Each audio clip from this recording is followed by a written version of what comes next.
Gente querida do Terror Nadna, sou o Romário Filho e acredito que é conversando que a gente se entende. Conversemos então. E hoje? Hoje iremos conversar sobre o quê?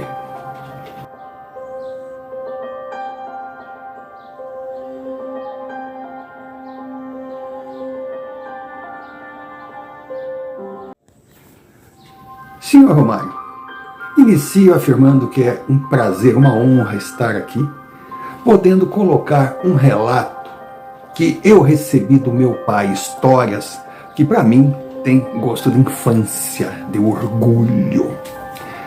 Histórias essas que a minha mãe ficava revoltada quando via contando para mim.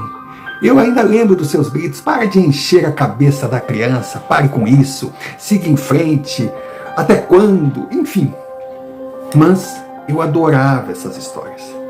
E toda vez que estava sozinho com ele, eu perguntava muito. Aqui eu vou me identificar como Atahualpa. Não é o meu nome, mas a origem indígena está longe de ser coincidência.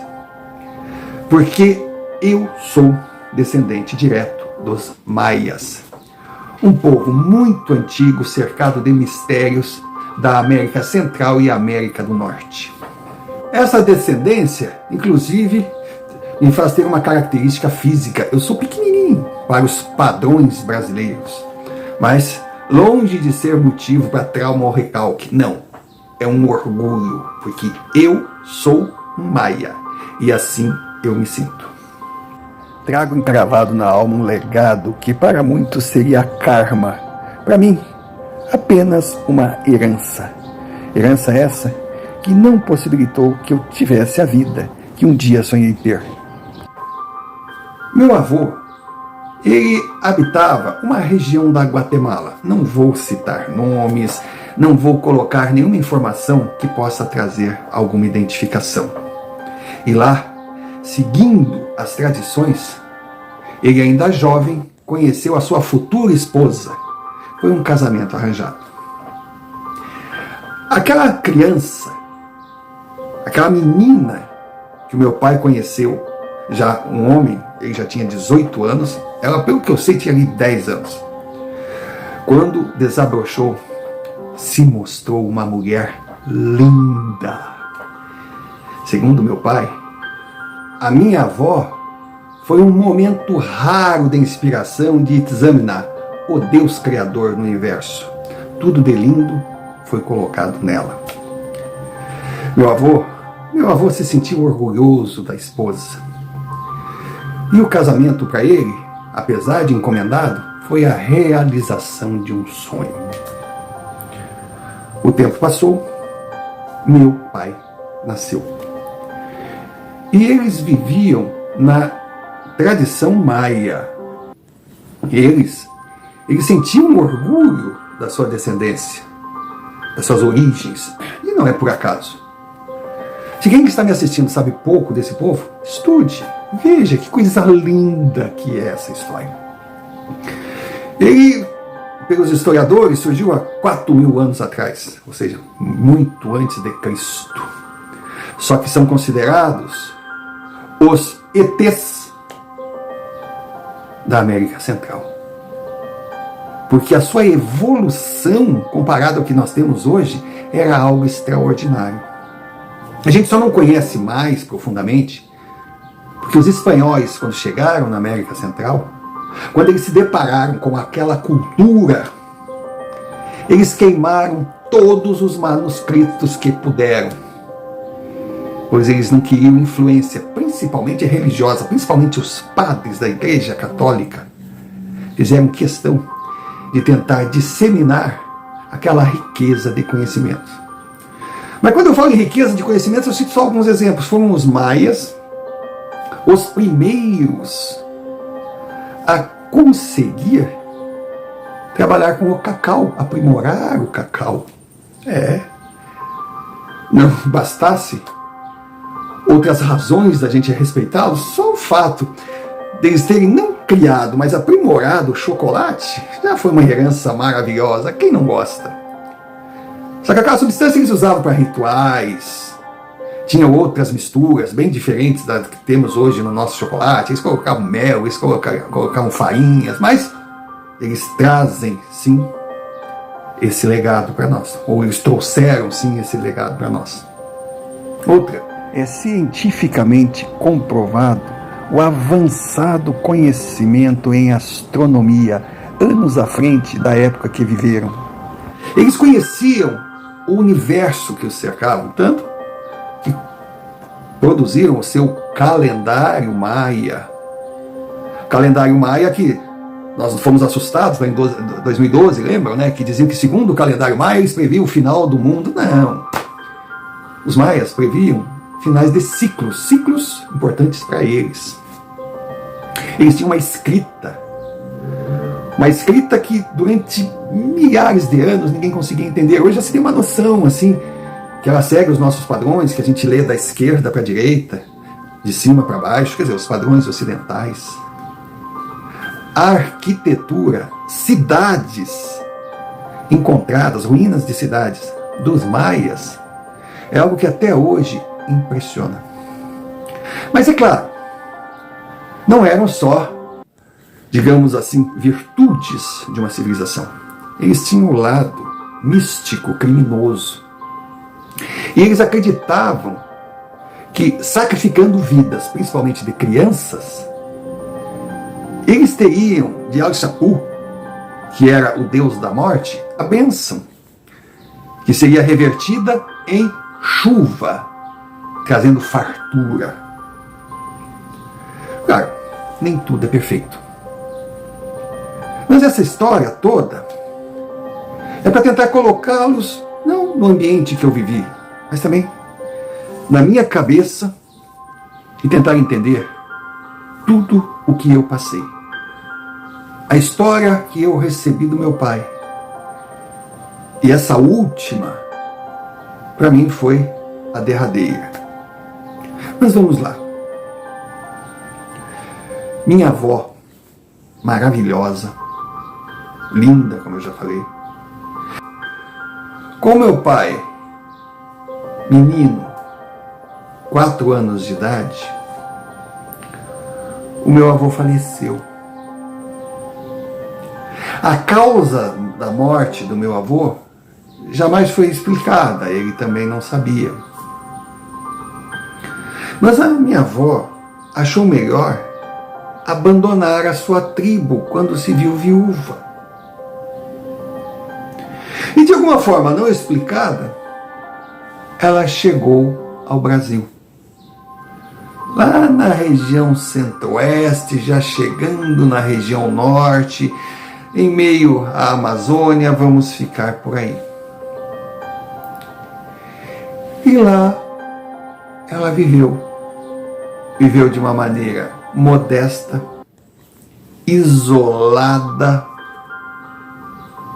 e sobrevivendo com o talento que recebera. Ela vendia seus artesanatos, ela sabia plantar, ela era uma boa caçadora, ela criava seus animais, enfim, ela se virava. Lógico que quando chegou ao Brasil ainda jovem, ela atraiu o olho gordo de muito interessado naquela Índia maravilhosa, mas ela sempre dispensou, ela não queria homem na sua vida. E durante muito tempo, ela resistiu à ideia de colocar o meu pai na escola. Mas foi aconselhada, foi forçada, todos diziam que ela não seria eterna, que o meu pai precisava estudar, precisava aprender a viver no mundo moderno e não como um índio, porque ele não era um índio. E ela acabou cedendo. Meu pai na escola, com amiguinhos, não podia levar seus amiguinhos em casa de jeito nenhum. Mas, com o tempo, ela foi permitindo que ele brincasse com as crianças, com os colegas, que fosse na casa dos colegas. Ela era vista como esquisita, Mas o esquisita na dela, não fazia mal para ninguém, era educada, era simpática, e assim ela ia vivendo.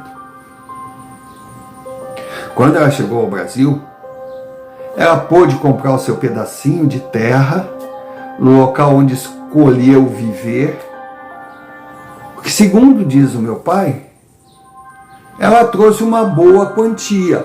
Não sei se em dinheiro, se em moeda, se em ouro, se em prata, esse detalhe eu não tenho. Mas uma quantia que permitiu que ela se estabelecesse e ali ficasse. Meu pai contava que fazia várias perguntas, que ela sempre fugia das respostas, principalmente com relação ao meu avô. Ele queria saber como ele morreu. Ele tinha uma lembrança do seu pai, mas ele não entendeu, sabe? De repente ele estava ali vivendo no meio de seus amigos, todos descendentes maias, num estilo de vida totalmente diferente, com uma língua diferente, um idioma diferente, porque eles falavam o espanhol, mas falavam o idioma maia. Era outra cultura, era outro tudo, e de repente ela sai, meu avô morre, e ele vem para um mundo totalmente estranho, vivendo praticamente isolado. Ela sempre evitava respostas. Quando meu pai tinha 11 anos, aconteceu um fato que iria mudar a sua vida.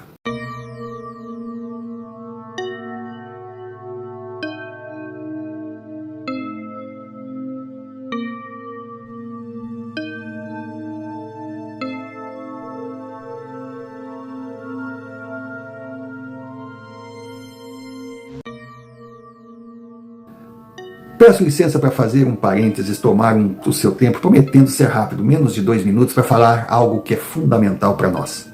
Se você assistiu o vídeo até aqui e não é inscrito, inscreva-se. Deixe o seu like, clique o sino de notificações para receber mais vídeos publicados por nós.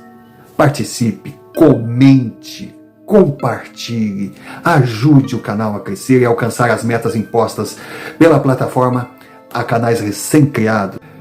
Metas essas que podem até parecer pequenas, mas para nós estão se transformando num grande desafio. 1.000 inscritos e 4.000 visualizações ano. Então nós precisamos muito da sua ajuda para sair desse atoleiro que estamos vivendo com algoritmos e continuar caminhando.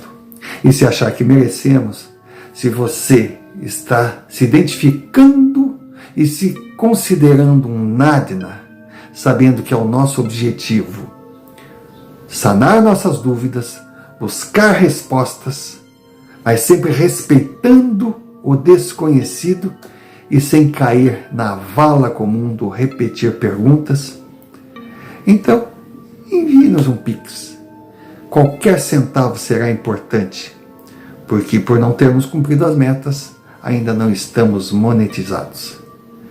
E para concluir, agradecer sempre a quem está enviando seus relatos, que na verdade é o combustível que move a engrenagem. Agora, voltemos ao relato. Um final de tarde até então igual a qualquer outro, o meu pai brincava com os colegas de escola numa mata próxima à sua casa. Era uma mata muito legal, espessa, era bom para caçar passarinho. Ali tinha um lago que eles podiam tomar banho, mas era um grupo grande de crianças, meninos, meninas, todos amigos. E diz que numa dessas, eles estavam lá no meio da mata e ouviram o grito de uma menina. Mas um grito desesperado. E eles saíram correndo, chamando por ela. Quando eles chegaram a um determinado ponto, em frente de uma árvore gigantesca, tinha a figura de 2 mulheres. 2 mulheres que meu pai, quando viu, reconheceu como índias. Mas índias, uma coisa assim, uma coisa meio esquelética, uma coisa meio assombrada, uma figura. E outra coisa, elas se moviam assim, parecia em câmera lenta, assim. Parecia que elas queriam chegar, mas não conseguiam.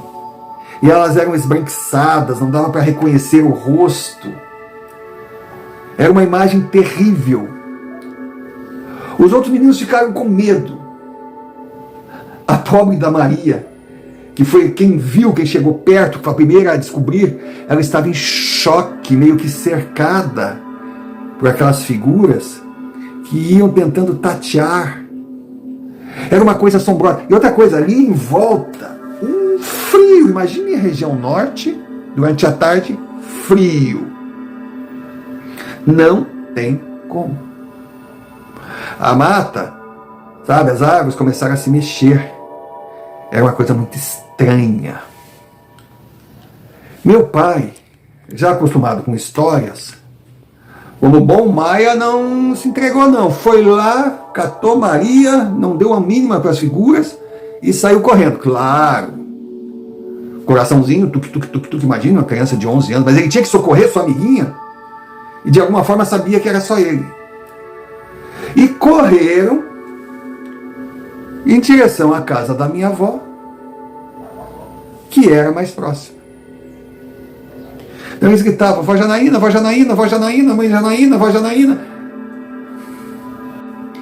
Segundo meu pai, depois do ocorrido, a minha avó começou a levá-lo na escola. Aí isso poderia ser vergonhoso para um menino de 11, 12 anos, não fosse o fato de que todos os pais, todas as mães levavam seus filhos, porque eles ficaram preocupados com aquela situação. E a noite começou a ser diferente, não só na casa da minha avó, mas também na casa de outras crianças, que se ouvia passos, sim, no pátio, no quintal, se ouvia vozes, se ouvia nitidamente a presença de pessoas, ou humanoides, ou espíritos, sei lá, mas estava assim dentro do pátio, se via sombras. E diz que muitas vezes os pais das crianças, os homens, os irmãos, saíam armados, mas quando chegavam lá, viam apenas luzes estranhas, uma temperatura diferente, nada mais. Mas que eram só passos. Nada assim que pudesse dizer: tentaram arrombar, tentaram fazer, não. Era só aquela presença.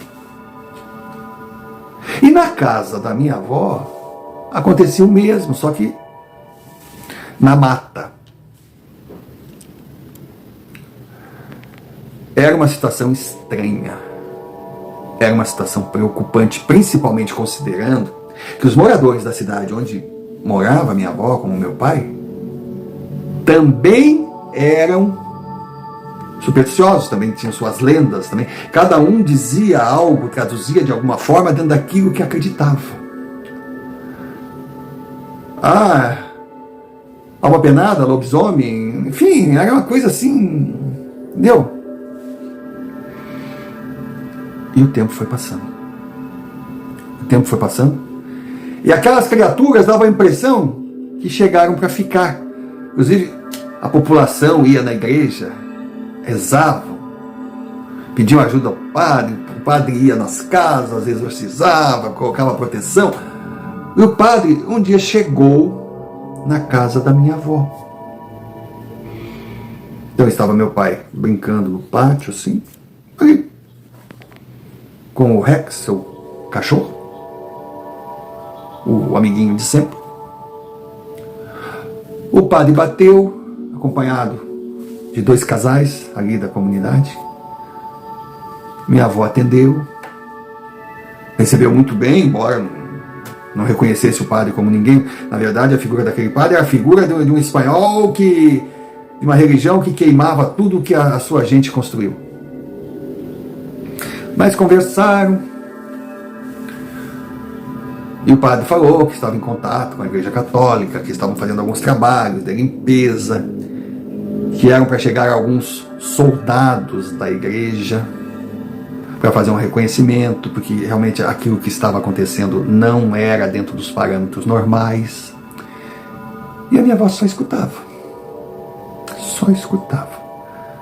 Mas é claro que não ia querer um padre agindo como padre dentro da sua casa. Não, ela recebeu uma visita, tratava bem, ele estava respeitando, não estava misturando religião, ele estava realmente preocupado com a situação. Os dois casais ali que tinham crianças no meio daquele susto inicial também estavam preocupados. E ela, minha avó, só escutava. Quando de repente Rex começou a latir, latir, latir, latir. E era dia ainda. O meu pai começou a gritar: mãe, mãe, mãe, mãe, vem aqui, olha lá, mãe, mãe, mãe. Minha avó saiu na rua, o padre saiu na rua, os dois casais saíram e lá estavam as duas criaturas. Mas distante, distante. Mais para o lado da mata, mas dava para enxergá-las. Foi quando minha avó buscou aqueles seus patuados, aquelas coisas, ficou parada e só disse: fiquem aqui, não saiam do círculo. Aí ninguém entendeu que círculo. A avó só dizia: fiquem aqui. Nisso, aquelas duas criaturas começaram a tentar se aproximar. E elas chegavam num determinado local, elas deixavam de vir em direção à casa e meio que andavam assim, sabe? A impressão que dava é que elas estavam procurando um portão para entrar. Todo mundo ficou ali, o padre perguntou: o que está acontecendo? E a minha avó começou a repetir aquelas mesmas palavras. De repente, veio uma ventania do nada. Do nada. E uma espécie de explosão. Todo mundo ficou meio atônito diante daquela reação da natureza. Aí quando deram por si, ouviram o grito da minha avó. E olharam para frente. As duas criaturas estavam entrando no quintal. Minha avó olhou para o padre, para aqueles dois casais e disse: entrego a vocês a proteção do meu filho. Cuidem dele. Igual ao seu pai, eles não têm culpa do que eu fiz. O padre olhou para minha avó assim. Diante da incredulidade dos casais, diante do pânico do meu pai, o padre parecia ter entendido. Aí olhou para ela: a senhora é a rainha? Minha avó disse: sou, sim, senhor. O padre falou: pelo que eu soube, uma pessoa foi queimada. E a avó simplesmente disse: uma inocente, uma ingênua, que falava sobre o que não entendia e não sabia. E pagou pelas besteiras que fez. Mas a senhora é um monstro. Ela simplesmente olhou para o homem e disse: igual aos seus iguais da Santa Inquisição. Se fez aquele silêncio, meu pai chegou, quis abraçar minha avó. Filho, se afaste de mim. Eu sou sua mãe, mas eu não mereço o seu amor, não mereço o respeito e o carinho de ninguém. Porque eu sacrifiquei muitas vidas. Eu traí aquelas que confiavam em mim. Eu vi uma pessoa ser queimada viva sem ter cometido crime nenhum. E vi também o meu marido ser assassinado pelos familiares dessa vítima. E eu não fiz nada a não ser fugir. Mas na vida tem um momento do prestar contas. Na vida, a gente pode até fugir do passado, mas ele um dia irá nos alcançar.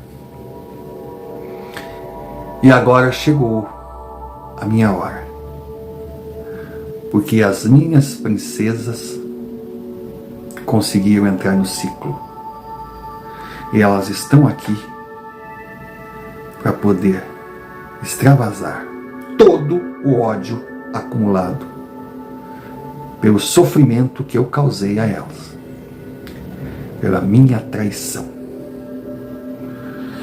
E uma vez no ciclo, aí eu não tenho mais para onde correr. Foi quando a minha avó pegou aqueles patuás que tinha na mão, entregou para o meu pai, que estava ali, sabe? Mãe. E o mais engraçado é que o Rex, o cachorro, chegou perto daquelas figuras que olhavam para ele assim, e ele não latia mais.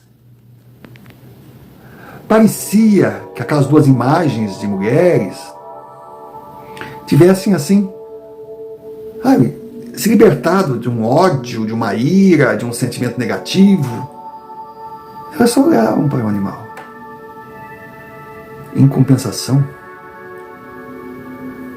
segundo meu pai contou, a sua mãe começava a envelhecer. Parecia bombardeada por uma energia. Era tudo muito rápido, tudo muito estranho.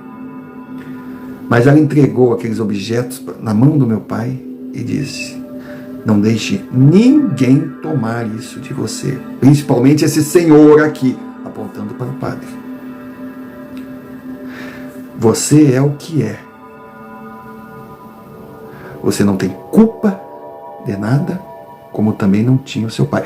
Mas eu não vou permitir que pague pelos meus erros. Você irá crescer, se tornar homem, aí irá escolher os seus caminhos e em que ou no que acreditar. Mas aprenda, meu filho, o passado será o seu eterno companheiro durante a caminhada da vida. Então, saiba construí-lo. Aí olhou para o pai, olhou para as pessoas e foi caminhando. Foi caminhando em direção àquelas mulheres. O engraçado é que quando ela chegou perto, o Rex começou a rosnar para ela. Vai saber que aquele animal conseguia enxergar com os olhos que a visão humana não alcança. Minha avó passou por elas, ignorando-as. E elas simplesmente olhavam, mas não conseguiam se aproximar. Mas quando chegaram naquele ponto que até então elas não conseguiam entrar e passaram aquela espécie de muralha invisível, portal, sei lá, aquelas imagens meio que abraçaram a minha avó. E as três sumiram na mata. Poucos segundos se passaram para se ouvir um grito de horror e gargalhadas aterrorizantes. Chamas assustadoras espalhavam pela mata, mas sem queimar um único graveto. Era um fogo que não pertencia a esse plano. Padre Carlos ajoelhou chorando e começou a rezar com todo fervor. Ele se colocava no lugar daquela mulher, pois ela era uma sacerdotisa e ele um sacerdote. Os dois pertenciam a congregações que tinham missões a ser cumpridas. E eles eram apenas soldados a serviço dos seus comandantes. Pois ainda soava nos seus ouvidos a resposta que recebera, não mais que os seus iguais da Santa Inquisição, e também não mais que os sacerdotes católicos colonizadores. Aqueles que têm suas barbáries para se envergonhar não possuem o direito de rotular de bárbaro a quem quer que seja. Segundo meu pai me falou, no dia seguinte ele acordou, ele estava na igreja, lá nas acomodações do padre, ele estava lá. Ele não lembrava de absolutamente nada. Ele tinha apenas aqueles objetos que a sua mãe tinha dado para ele assim, com ele. Mas ele lembrava do padre, mas não lembrava do que aconteceu naquela tarde. Meu pai não voltou mais à escola. Ele ficava ali na igreja meio que resguardado. Ele não conseguia lembrar de sua mãe, da sua história pregressa, assim, na convivência familiar, embora eu lembrasse dos colegas, embora eu lembrasse da escola, era uma coisa muito confusa. E o padre Carlos, ele rapidamente conseguiu uma transferência junto ao Vaticano, ele foi substituído, ele foi embora daquela cidade, se transferiu para São Paulo, uma cidade gigantesca. Ali assumiu uma pequena paróquia. E o meu pai era conhecido como o irmão do padre. E aquilo para ele foi verdade até a sua fase adulta. Meu pai, por uma razão qualquer, passou a acreditar que ele era órfão de pai e mãe, irmão do padre Carlos. E assim ele terminou seu estudo fundamental, e assim ele fez o seu vestibular, assim ele conheceu a minha mãe, assim eles namoraram, casaram. Só que antes de eu nascer, padre Carlos só sofreu de uma doença irreversível. E antes da sua morte, revelou tudo, nos mínimos detalhes, a meu pai. Dizendo apenas para ele que tivesse cautela durante a vida. Porque ele não tinha uma vida pregressa a temer.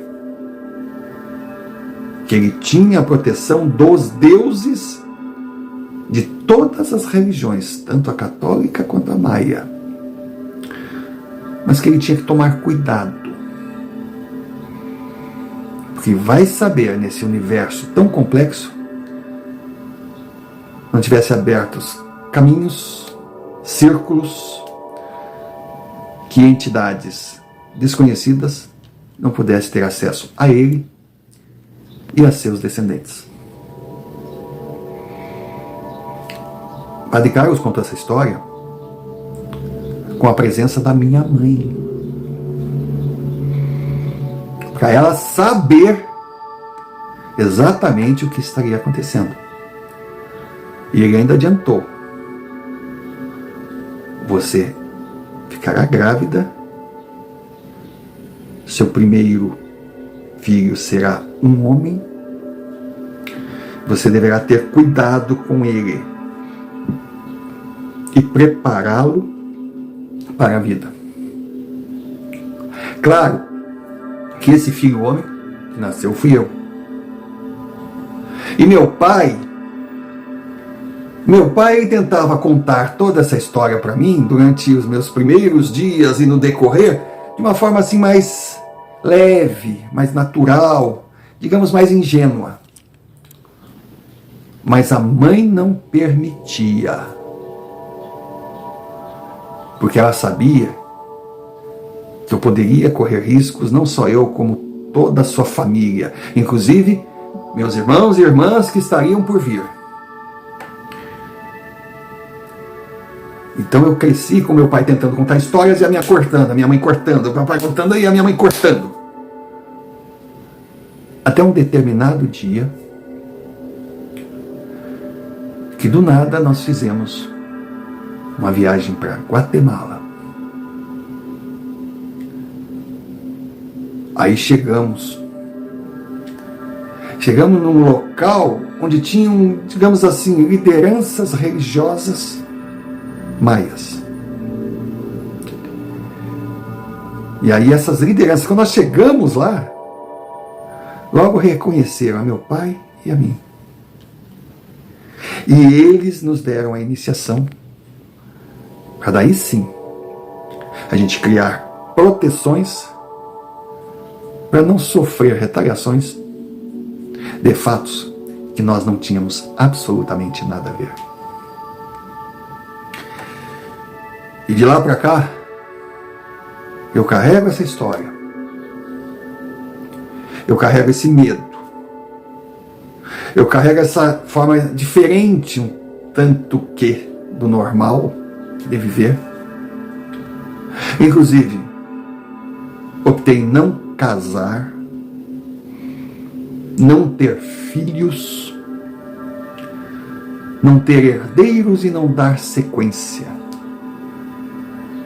para que futuramente minhas gerações não sofressem pelos crimes cometidos pelas duas princesas bruxas e sua rainha maior, que em nome de uma fé discutível para quem está fora dessa religião, cometeram muitas atrocidades, principalmente sendo eu descendente da rainha, que além dos crimes cometidos dentro de rituais, conseguiu ainda trair todos aqueles que nela confiaram.